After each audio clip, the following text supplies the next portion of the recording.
រອບសពឆ្នាំកន្លងមកហើយកម្ពុជាបានពឹងផ្អែកយ៉ាងខ្លាំងណាស់លើប្រទេសវៀតណាមដើម្បីដឹកជញ្ជូននាំចេញភោគផលពាណិជ្ជកម្មរបស់ខ្លួនទៅកាន់ទីផ្សារពិភពលោកត្បិតភាពអំណោយផលនៃភូមិសាស្ត្រផ្នែកខាងក្រោមនៃប្រទេសនេះគឺមានទន្លេមេគង្គហូរឆ្លងកាត់ទៅកាន់សមុទ្រខាងត្បូងក៏ដូចជាមហាសមុទ្រប៉ាស៊ីហ្វិកប៉ុន្តែភាពពឹងអាស្រ័យនេះក៏ប្រហែលនឹងប្រទះនៅសេចក្តីបញ្ចប់ត្រឹមតែរយៈពេលពី3ទៅ4ឆ្នាំខាងមុខនេះបិទរដ្ឋាភិបាលកម្ពុជាបានចាប់ផ្ដើមដំណើរការកសាងគម្រោងប្រជិកហ្វូណនតេជោដែលនឹងភ្ជាប់ពីតំបន់ភាគកណ្ដាលនៃប្រទេសដែលជាមជ្ឈមណ្ឌលនៃការផលិតទៅភាគនិរដីនៃប្រទេសដែលជាច្រកនាំចេញ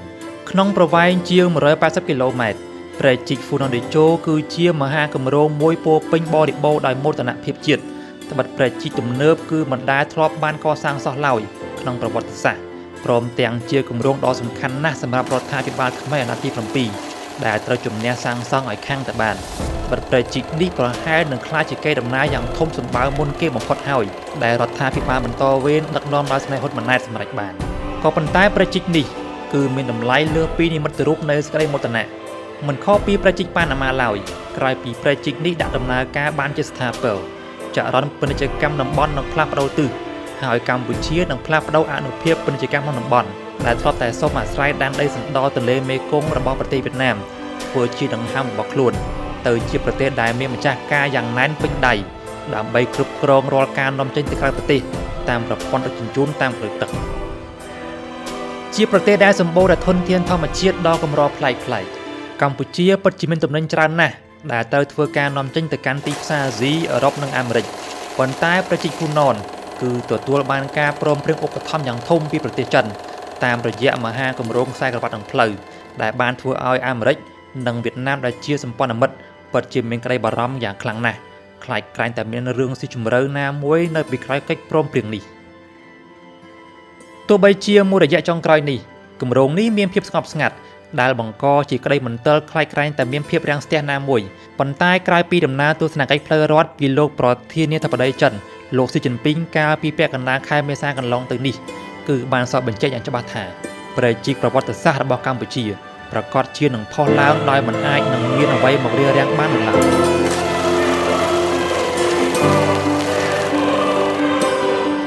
ហ្វូណនតេជោទោះចង់ឬមិនចង់ឈ្មោះប្រជានេះគឺបានបង្កប់យ៉ាងសម្ងាត់នៅឥទ្ធិពលរបស់ចិនត្បិតពាក្យថាហ្វូណនគឺជាសូរសៀងជាភាសាចិន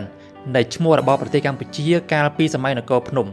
ដូច្នេះប្រកាសណាស់វាគឺជានិមិត្តរូបនៃឥទ្ធិពលប្រវត្តិសាស្ត្រព្រមទាំងការពង្រីកឥទ្ធិពលជាបន្តបន្ទាប់របស់ចិនមកលើនគរកម្ពុជាក្នុងតម្លៃប្រមាណ 1.7 ពាន់លានដុល្លារមហាគម្រោងប្រជិកនេះលាតសន្ធឹងក្នុងចម្ងាយប្រមាណ180គីឡូម៉ែត្រពីរាជធានីភ្នំពេញទៅកាន់ទីក្រុងមាត់សមុទ្រនៃខេត្តកែបដែលប្របគ្នានឹងឈូងសមុទ្រថៃជាមួយនឹងមហិច្ឆតាចង់ក្លាយជាប្រទេសផលិតកសិផលកម្ពុជាទាំង10របស់ពិភពលោកកម្ពុជាពិតជាត្រូវការណាស់នៅផ្លូវទឹកមួយខ្សែដែលអាចឆ្លងកាត់ទាំងរាជធានីដែលជាមជ្ឈមណ្ឌលនៃការផលិតព្រមទាំងឆ្លងកាត់ទឹកដីភូមិសាស្ត្រនានាដែលជាតំបន់មានអានុភាពនៃកសិកម្មរួចផ្លូវទឹកនោះក៏អាចឆ្ពោះទៅដល់មាត់សមុទ្រផងដែរដើម្បីធ្វើការនាំចេញទៅកាន់ទីផ្សារពិភពលោកត្បិតកម្ពុជាពិតជាមិនអាចក្លាយទៅជាប្រទេសដែលមានសេដ្ឋកិច្ចល្អជាងនេះបានទេបើយើងនៅតែពឹងផ្អែកតែលើការដឹកជញ្ជូនតាមផ្លូវគោកព្រោះការចំណាយខ្ពស់រីឯប្រព័ន្ធផ្លូវដែកក៏មិនទាន់មានភាពទំនើបនៅឡើយដែរជាប្រទេសនៃមហាអនុតំបន់ទន្លេមេគង្គអស់រាប់ពាន់ឆ្នាំកន្លងមកហើយកម្ពុជាពិតជាពឹងផ្អែកយ៉ាងច្រើនណាស់លើទឹកទន្លេមេគង្គសម្រាប់ការរស់នៅព្រមទាំងការធ្វើពាណិជ្ជកម្មហើយច្រកដង្ហើមធំសម្រាប់ការនាំចេញរបស់កម្ពុជានោះគឺជាច្រកនៅម្ដុំដីសណ្ដទន្លេមេគង្គត្រង់ភាគខាងត្បូងនៃប្រទេសវៀតណាមនោះឯងបរិបទនេះគឺមានន័យស្មើនឹងសញ្ញបៀពាណិជ្ជកម្មខ្មែរគឺស្ថិតក្រោមអំណាចនៃការគ្រប់គ្រងចាត់ចែងរបស់ប្រទេសវៀតណាមហើយបើកម្ពុជានៅតែសំងំបែបនេះហើយទោះជាយើងខំប្រឹងផលិតយ៉ាងណាក៏ដោយប្រសិនបើវៀតណាមខ្ទប់មិនឲ្យនាំចេញនោះគ្រប់យ៉ាងក៏គង់តែនឹងអាសាបង់ដដែលប្រជិកហ្វូណនតេជោមិនមែនត្រឹមតែជាកម្មវត្ថុនៃពាណិជ្ជកម្មតែម្យ៉ាងប៉ុណ្ណោះទេប៉ុន្តែកម្ពុជាដែលជាប្រទេសសម្បូរដោយធនធានរ៉ែធម្មជាតិដែលមានដូចជារ៉ែដែករ៉ែមាសទង់ដែងបុកស៊ីតម៉ុងហ្គាណេសជាដើមប្រជិកនេះនឹងក្លាយជាដំណភ្ជាប់ដែលនាំឲ្យកម្ពុជាអាចនាំចេញវត្ថុធាតុដើមធម្មជាតិទាំងនោះទៅកាន់ទីផ្សារពិភពលោកដោយមិនចាំបាច់បង់ថ្លៃនាំចេញទៅកាន់ប្រទេសវៀតណាមឡើយប៉ុន្តែអ្វីដែលជាចម្ងល់នោះគឺថា តើខ្មែរពិតជាមានកម្លាំងពលកម្មគ្រប់គ្រាន់ដែរឬទេសម្រាប់រ៉ាប់រងលើជំនាញប្រភេទនេះគ្មានទេមិត្តគ្មានទេសត្រូវគ្រប់យ៉ាងគឺផលប្រយោជន៍ប្រទេសចិនដែលជាតួអង្គដ៏ធំមួយក្នុងវិស័យរុករករាយពិភពលោកបានសម្លឹងឃើញពីគុណប្រយោជន៍មួយនេះ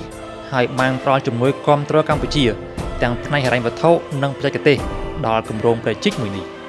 ប្រជិកនេះគឺជាសមិទ្ធផលនៃផ្នែកមួយរបស់មហាគម្រោងខ្សែក្រវ៉ាត់និងផ្លូវហើយដើរស្របតាមយុទ្ធសាស្ត្រខ្សែក្រវ៉ាត់គុជខ្យងឬ string uphill ដែលជាយុទ្ធសាស្ត្រនៃការបង្កើតនិងអភិវឌ្ឍបណ្ដាញកំពង់ផែក៏ដូចជាមូលដ្ឋានទ័ពដើម្បីពង្រីកឥទ្ធិពលនៅទូទាំងតំបន់អាស៊ីប៉ាស៊ីហ្វិកហើយគម្រោងកំពង់ផែនៅប្រទេសមីយ៉ាន់ម៉ា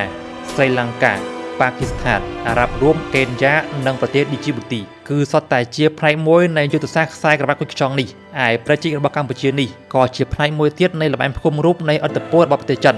ទាំងលើផ្នែកសេដ្ឋកិច្ចនិងយោធាពិភពលោករឿងនេះបានធ្វើឲ្យមន្ទីរបញ្ចកម្មរបស់សហរដ្ឋអាមេរិកតែងតែឃ្លាំមើលសកម្មភាពរបស់កម្ពុជានិងចិនកាន់តែខ្លាំងឡើងត្បិតច្រកចេញនៃប្រជិកនេះគឺស្ថិតនៅក្បែរគ្នានឹងកំពង់ផែនិងមូលដ្ឋានកងទ័ពជើងទឹករៀមដែលទើបនឹងធ្វើការកែលម្អឡើងវិញក៏ស្ថិតក្រោមការឧបត្ថម្ភពីភាគីចិនទៅទៀត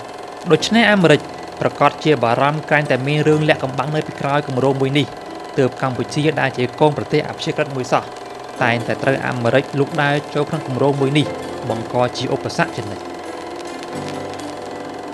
ដំរីចូលគ្នាងាប់តែស្រមៃសង្អាលបែងភូមិសាស្ត្រនយោបាយរបស់មហាអំណាចសម្រាប់រដ្ឋាភិបាលកម្ពុជាក៏ដូចជាប្រជាជនកម្ពុជាគឺមិនដែលប្រាថ្នាលេងក្នុងលបែងនេះសោះឡើយត្បិតកម្ពុជាគឺឆ្អែតឆ្អន់អស់ហើយនៅសេចក្តីមហន្តរាយប្រទេសមួយទាំងមូលនៅចន្លោះទសវត្សរ៍ទី70ដោយការប្រជែងគ្នារវាងមហាអំណាចនេះឯងកម្ពុជានៅពេលនេះគឺចង់បានតែម្យ៉ាងប៉ុណ្ណោះនៅភាពរីកចម្រើនសុភមង្គលនិងសន្តិភាពហើយមហាអំណាចចិនដែលជាសម្ព័ន្ធមិត្តដៃថែបនិងប្រពៃណីរាប់សិបឆ្នាំកន្លងមកនេះតែងតែផ្ដល់វាមកកាន់កម្ពុជាជានិច្ចក្រៅតែពីគម្រោងប្រជិកហ្វូណនតេជោនេះចិនតែងតែជួយគាំទ្រកម្ពុជាលើការស្ថាបនានានាដូចជាផ្លូវថ្នល់រោងចក្រឧស្សាហកម្មព្រមទាំងអាកាសយានដ្ឋានដូចជាអាកាសយានដ្ឋានអន្តរជាតិសៀមរាបអង្គរក៏ដូចជាអាកាសយានដ្ឋានអន្តរជាតិដែលចូលក្រុងតាខ្មៅផងដែរចាប់តាំងពីកិច្ចព្រមព្រៀងពាណិជ្ជកម្មសេរីកម្ពុជាចិនបានចាប់ផ្ដើមនៅឆ្នាំ2022កន្លងមករនាំងពន្ធគយបានធ្លាក់ចុះហើយប្រជាជនកម្ពុជារាប់លាននាក់ក៏អាចទទួលបានការងារយ៉ាងធំធេងពីក្រុមហ៊ុនចិន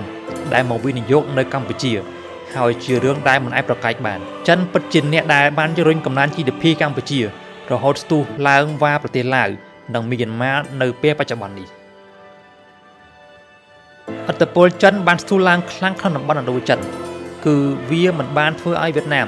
ដែលតែងតែចាត់ទុកខ្លួនថាជាបងធំក្នុងតំបន់សប្បាយចិត្តនោះទេក្រៅតែពីប្រឈមនឹងការបាត់បង់ផ្លូវពាណិជ្ជកម្មពីកម្ពុជាវៀតណាមបារម្ភណាស់ក្រែងឡាវនឹងផ្លាស់ប្ដូរចរន្តពាណិជ្ជកម្មរបស់ខ្លួនដែរត្បិតឡាវក៏មិនខុសពីកម្ពុជាទេដែលតែងតែពឹងផ្អែកវៀតណាមធ្វើជាច្រកសេដ្ឋកិច្ចរបស់ខ្លួនតែពេលនេះយ៉ាងហោចណាស់ឡាវនឹងមានជំរឿនលើសពីមួយក្នុងការធ្វើពាណិជ្ជកម្មនាំចេញនិងនាំចូលហើយអំណាចរដ្ឋបាលទីក្រុងហាណូយក៏លែងសូវមានទម្ងន់ទៀតដែរ